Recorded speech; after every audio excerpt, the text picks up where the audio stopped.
Now that plans for Durham Orange Light Rail Transit have been discontinued, the Durham County Transit Plan is being updated. The plan guides how transit tax revenues collected in Durham County are allocated.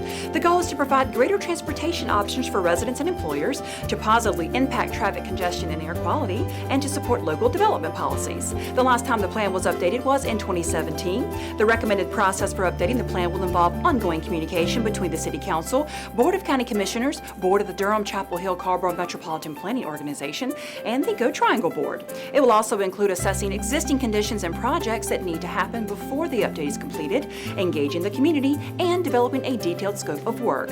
The actual development of the updated plan is expected to begin in November and will be completed by next November. The city is considering a deal that would close a dead-end portion of Urban Avenue to make way for the redevelopment of an industrial warehouse.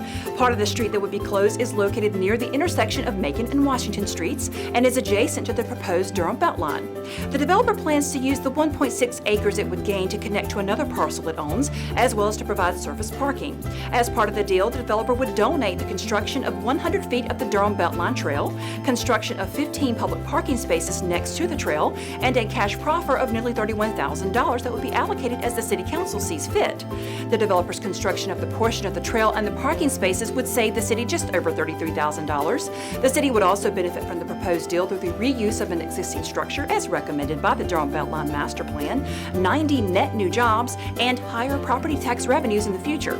The City Council has requested that city staff conduct more community engagement with the residents and property owners near this location before they will make a decision on the developer's request to close this street.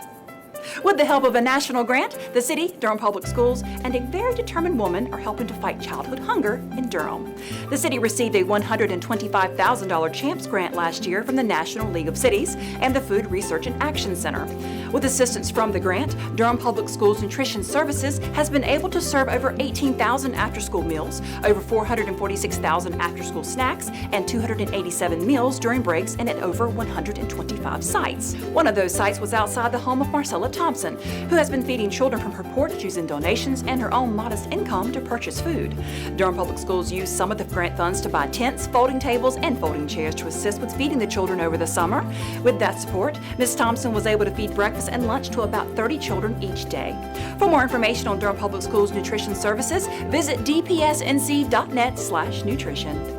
If you have an opinion on possible toll lanes in the Triangle, the Regional Transportation Planning Organization wants to hear from you.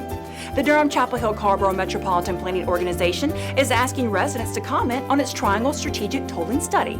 The study explores the feasibility of toll lanes for the region, identifies potential projects, and discusses potential issues. To review the study, you can visit dchcmpo.org.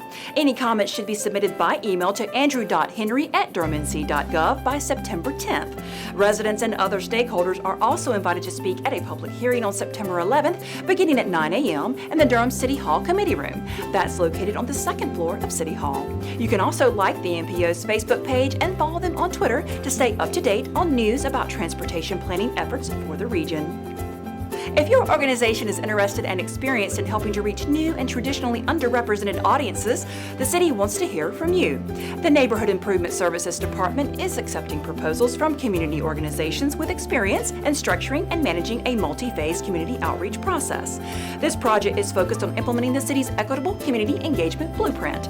The blueprint is a guideline to address systemic barriers that cause certain populations to have less of a voice in the way city decisions are made. The organizations that are selected will help reach and involve diverse audiences in discussing engagement concerns, as well as in developing equitable engagement goals and strategies. The complete RFP, application, and guidelines can be found at durhamcommunityengagement.org. Applications are due on September 5th.